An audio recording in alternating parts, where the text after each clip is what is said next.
Mystique, my dear! I've finally done it! I have defeated the X-Men! Lord Magneto, this is wonderful news. How shall we celebrate? How about you, me, and a nice chessboard? Actually, I was thinking about burning down their mansion. Oh, no, we can't do that. The X-Men are in there. But I thought you defeated them. Heavens no! I just beat one of them! One? You only beat one? Well, yeah, but he's like the most popular one, so... It wasn't Wolverine, was it? What? No, of course not. Because Wolverine is a guaranteed win for you, like it shouldn't even count. Well, to be fair, Mystique, it still counts. Okay, but it wasn't actually him, right? Sorry, I didn't quite catch that. Please tell me you didn't leave me in a cave for 3 days just to go fight Wolverine. Did you know I can fly? Let's make this quick, bub. Jean's got a yoga class in 10 minutes. I hate being right. You! How are you alive? I ripped your skeleton out! It's my mutant power, Buckethead. I can heal any wound. That's stupid! Don't you know that's stupid? I don't know shit, bub. Mystique, dust off the old biophysics degree so I can explain why that's stupid. You don't have a biophysics degree. Why not? Well, because you were in the camps. How dare you mention the camps? Please forgive me, Lord Magneto. The naughty men did naughty things in the They were camps. very naughty men. Well, it was great catching up, but I gotta run. You shouldn't be running anywhere with that adamantium skeleton of yours. You're gonna start doing math, aren't you? Mass equals density times volume. Adamantium is rather mysterious, but let's assume it has twice the density of tungsten,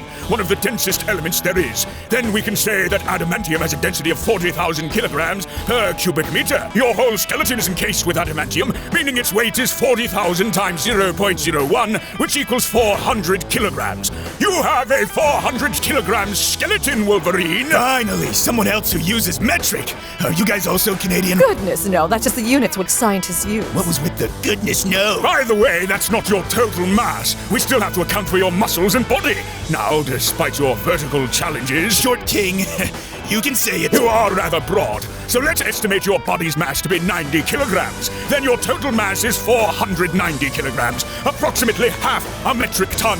You're nearly as heavy as Blob. There's no way that's true. Blob weighs around 550 kilograms. You're nearly as heavy as him. This is more embarrassing than that time Jean turned me down. You're gonna have to be more specific. You should be paralyzed by this weight. It's the same as carrying 7 men. You should experience chronic pain, constant agony. Your cardiac output would need to double or triple. Well, I got a big heart, bub, so I can handle it. You think so? Shall we look at the numbers? Cardiac output is the volume of blood your heart pumps in a minute. It's equal to your heart rate, which are your beats per minute, times stroke volume, which are your liters per beat. For a normal human at rest, their heart beats around 70 times per minute, and each beat pushes 0.071 liters of blood. So their cardiac output is 5 liters per minute. During intense exercise, that can go up to 20 liters per minute. You weigh as much as 7 people, but if we're generous and only multiply the numbers by 5, you'd still need 100 liters of blood every minute during intense combat. Yeah, my body needs a lot of blood, so what? Why does it matter? Do you know what happens to your heart when it's trying to push out 100 liters of blood every minute? I don't know. It starts sweating. No, it explodes! The muscles tear, the valves rupture, and your blood pressure drops like a rock. That's called cardiac arrest, Wolverine. Should we call an ambulance? Of course not! You can just shapeshift into a paramedic. That doesn't mean I become a doctor. It doesn't? You'll really have to explain your shapeshifting one of these days. Different video, Magneto. Apologies. Anyway, your mass is kind of a problem. Like if you fall over, you really shouldn't be able to get back up.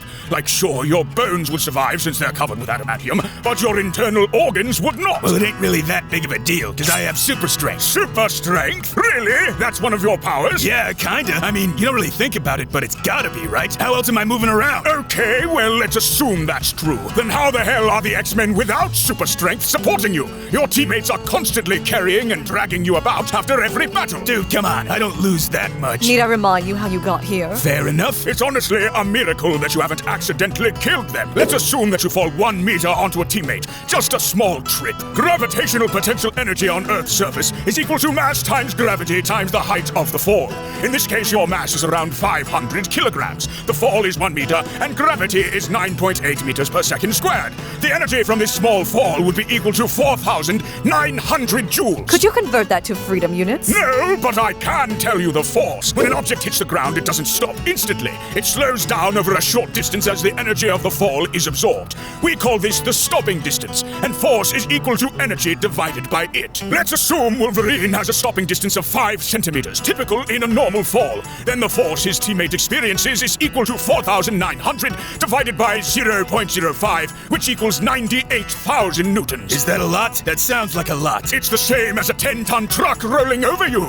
Bone fractures occur at around 4,000 newtons, and your fall is doing 20 times that. If you fell even slightly onto a teammate, their ribs would liquefy. You accidentally stepped on their foot, their bones would shatter. I don't feel safe around him! Come on, I'm still not as heavy as Blob. Actually, a fall from you is much more dangerous than Blob. His numerous rolls of fat would increase his stopping distance. More squish means a longer stop. You, on the other hand, are all muscle. I do a lot of push-ups, sit-ups, and drink plenty of juice. Another Dragon Ball Z abridged reference? Really? Actually, that line's from regular Dragon Ball Z. I kind of feel like a lot of people never even watched the original, and honestly, that's just kind of... Shut up! Let's talk about your motorcycle. Let's assume the combined weight of you and the bike are 700 kilograms, and that 60% of the weight is on the rear wheel. Why is he talking about my motorcycle? I think he's gonna prove it shouldn't start or something. How can this day get any worse? Jean's yoga class has been canceled. What more can you take from me? For your bike to start moving, the maximum frictional force on the rear wheel needs to accommodate your desired acceleration. Here's a diagram to explain. 60% of the combined weight is on the rear wheel, pushing onto the ground. For every action, there is an equal and opposite reaction, so there is a force from the ground pushing up into the wheel, which we have labeled FN. Guys, is that really the best drawing of me you could do? Mystique spent 10 minutes on this. That's not even a joke. This drawing literally took 10 minutes. I was just trying my best! See what you did? Nah, it's cool. I like the stubble. I studied music instead of art! How dare you call her drawing shit? Now wait a minute, I never... Please return to the calculation. Of course. Anyway, friction is acting leftward here. You may find that confusing, but it needs to act leftward to get the bike moving. Think about pushing your foot off the ground. Friction is what pushes your foot forward into the direction of motion. The frictional force is equal to the coefficient of friction times Fn. We calculate Fn to be 60% of the combined weight, bringing it to 4,116 newtons. Let's assume the road is smooth, so that the coefficient of friction is 1. Wolverine tries to accelerate to 10 meters per second squared. The force required to do this is equal to mass times acceleration, Newton's second law. In this case, the required force is 700 times 10, which is 7,000 newtons. Since the required force is greater than the maximal frictional force, the motorcycle can't do it. If Wolverine tries to accelerate this fast, then the rear wheel will spin out. So you're saying I can't even ride bikes now?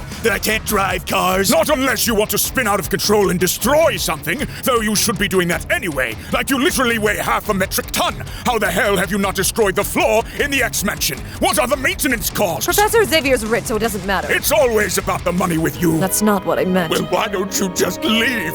You know where the door is. We live in a cave. Sorry for not being a millionaire, Mystique. I don't destroy nothing, Bubba. I'm real careful with my claws. Now that you mention it, why is it that your claws show no signs of wear? You use them often enough. Glad you asked, Tin Man. It's 'cause they're indestructible. They're what? That helmet on too tight? They're indestructible. They got infinite hardness. They don't chip. Okay, but you know infinite hardness is impossible, right? No material can have infinite hardness. Well, gee, guess you're just plain wrong, bub. Physics isn't wrong. Quantum mechanics forbids rigid bonds because atoms always vibrate due to zero-point energy. 0-point energy? Isn't it the thing Syndrome used? Incredible reference, Mystique. Yes, 0-point energy is the lowest possible energy that a system can have. Even at absolute zero, particles still vibrate due to quantum uncertainty. This is illustrated in the Heisenberg uncertainty principle, but we're not going to get into that here. Praise be to Galactus. Anyway, the point is, atoms are always vibrating. It's therefore theoretically impossible for a material to have unbreakable bonds. And if your claws didn't deform at all, then all energy from impacts would need to transmit into your body. Slicing into steel should transfer the recoil up into your arms, causing significant damage and strain. And where would the heat go? If the adamantium atoms are unable to vibrate, then the friction from cutting steel or flesh would be absorbed by your tissue. Every time you use your claws, you should be burning your hand, boiling your blood vessels. Well, actually, my claws do conduct heat. They conduct heat. Yeah, even have a melting point too, though it's really high. Okay, but you understand that if they conduct heat, then there's no possible way they could be indestructible, right? My indestructible claws conduct heat. There ain't nothing wrong with that. Magneto, use a thermal expansion formula! This formula describes how a material's length changes when its temperature changes. In this case, the material is your claws. Delta L is the change in your claw length, alpha is the coefficient of linear expansion, and delta T is the change in temperature. Let's assume alpha is similar to tungsten. Your claws are 30 centimeters centimeters long and 500 kelvins of heat are generated. Then the change in your claw length is equal to 0.675 millimeters. This is a bit of an issue as an expansion of 0.2 millimeters is considered a critical failure in most mechanical sighting systems. So your claws should get jammed when you try to retract them. They aren't dimensionally stable. Wrong again, Chrome Dome. Check this out. Are they going through your skin? Yeah, hurts like hell, but I'm pretty tough. I fought in the Civil War, you know. Congratulations on your victory. Who said anything about a victory? You know that's disgusting, right? Like they burst through your skin, and you use them to slay people and animals. And from what I see, you never clean them. Contamination is inevitable. You kids these days are soft. I don't believe in none of that bacteria mumbo-jumbo. I assure you that they're real. In fact, we can estimate how many you're dragging back into your body. The area of your claw is equal to the circumference times length. Let's say they're 30 centimeters long and 5 centimeters wide. Then the claw's area is 0.015 square meters. You have 6 of them, which brings your total claw area to 0.09 square meters or 900 square centimeters. A dirty surface has around 1 million bacteria per square centimeter. So the bacteria on your claws is 9 times 10 to the 8.